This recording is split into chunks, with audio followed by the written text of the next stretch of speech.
This is Dante Williams, and you're watching Dante's Boxing Nation. This is Showtime Sean Portland. Filipino Flash, Jesse Burgers. This is Al Bernstein. You're watching Dante's Boxing Nation. Hi, I'm Sugar Ray, the Chick Shape. Sergio, the last name, more.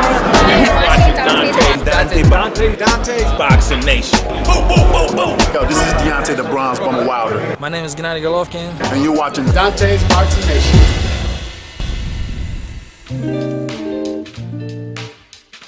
So now Danny Jacobs, he's saying, according to reports, that he just wants a 60-40 split in favor of Gennady Golovkin. So what do you think about that?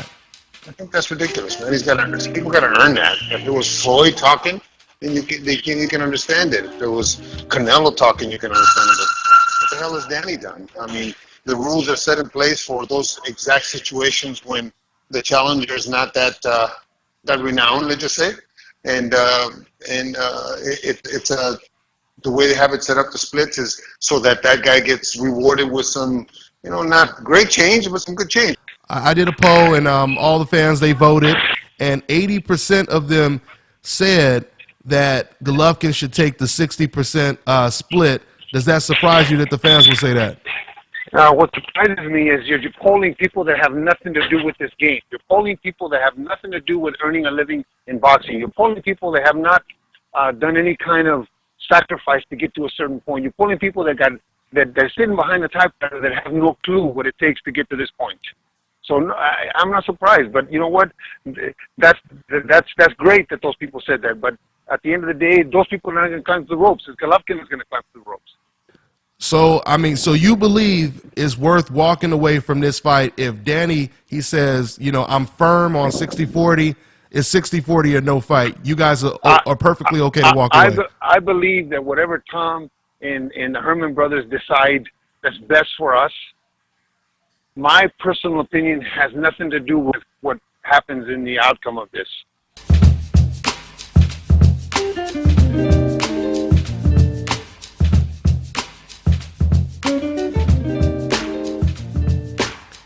Dante's Boxing Nation, what's going on, guys? So that was just a little small clip of the full interview that I did with Gennady Golovkin's trainer, Abel Sanchez. I'll go ahead and put the link in the description box if you guys want to hear the entire interview, because it was a pretty extensive interview. But if you guys heard the last thing that Abel Sanchez said, when I asked him about the fans that basically agreed that 60-40 is a good split, you heard what Abel Sanchez said. He said, well, you're polling people who have nothing to do with the business of the boxing game. He said, you're polling people that have nothing to do with earning a living in boxing. Now, it's pretty ironic he would say something like that, because as more news is being reported, we find out that there are professional boxers who do make a living boxing, who aren't behind typewriters, and they completely agree with the poll that was conducted. Juan Manuel Marquez is one of those fighters, and I'm sure if I went out and I conducted a poll with nothing but professional boxers and trainers, I can assure you that there would be tons of professional athletes and trainers that would say 60-40 split, that sounds like a good split. Keep in mind, no one is trying to say Golovkin should take a 50-50 split or Golovkin should take less than a 50-50 split. The majority of people are in agreement. The majority of fans are in agreement that Gennady Golovkin, he should get the bigger slice of the pie. Now, let me go ahead and quote what Juan Marquez had to say about the situation.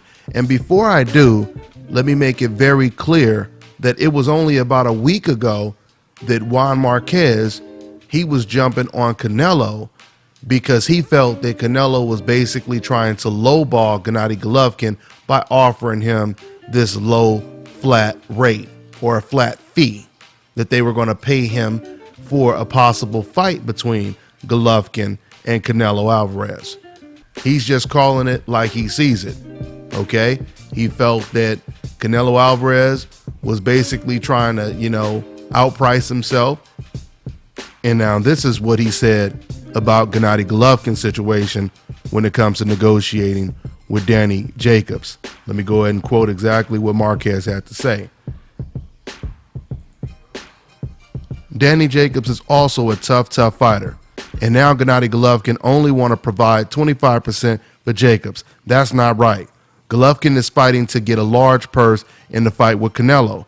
And now he is punishing Jacobs. It sounds ridiculous that he only wants to offer 25% to Jacobs because he's a fighter who is also training and preparing to get a good purse. I'm not saying pay him what he wants, but it sounds ridiculous to only offer 25% to Danny Jacobs, end quote. Now, you notice he also said, I'm not saying pay him what he wants, but give him more than 25%. Now, if you listen to the interview that I did with Abel Sanchez, you will notice that he's mainly focused on that 75-25% split. He's saying, this is the way it's structured. This is the way it's supposed to be. What he was referring to is bypassing negotiations between the two parties and going straight to the purse bid, where Golovkin is entitled to get a 75% split because he's considered the real or the super WBA champion, when Danny Jacobs is only the regular WBA champion.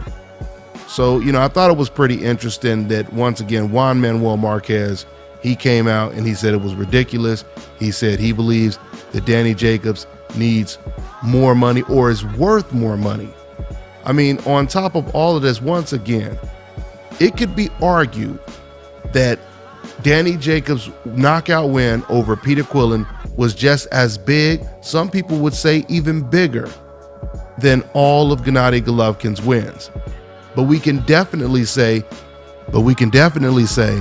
that that win is equivalent to all of Gennady Golovkin's wins. No doubt about that. I was really under the impression that Gennady Golovkin, he really wanted this fight, which I believe he does want the fight. But I'm just saying, at first I was under the impression that it was Danny Jacobs that was reluctant to take the fight, and it was Gennady Golovkin that was willing to do anything to make the fight. We're finding out that is not the case. That's not the case at all. Because once again, 60-40 split, Gennady Golovkin does not have a whole lot to lose. Okay? Especially if he believes he's going to go in there and knock out Danny Jacobs. At the end of the day, and at the beginning of the day, Gennady Golovkin is not a superstar.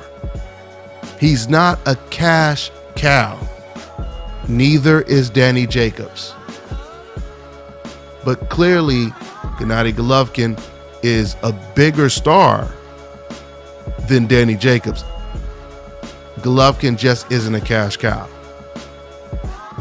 So because of that, it seems to me like Gennady Golovkin, he would be more willing to compromise than a fighter that was on that level of cash cow status, right?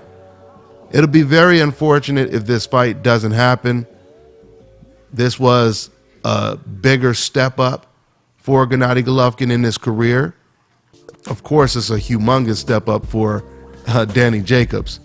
But since Gennady Golovkin is the fan favorite, and he's the one that ESPN is already calling one of the greatest fighters in the last 25 years, this would have been a great test for Gennady Golovkin. So, they're still negotiating. Hopefully the fight happens. I don't know. The way Gennady Golovkin's trainer is talking, it sounds like, it's not going to happen. But we'll see. That's pretty much all I got for now, guys. I'm on to the next one. This is Bobby, and you're watching Dante's Boxing Nation.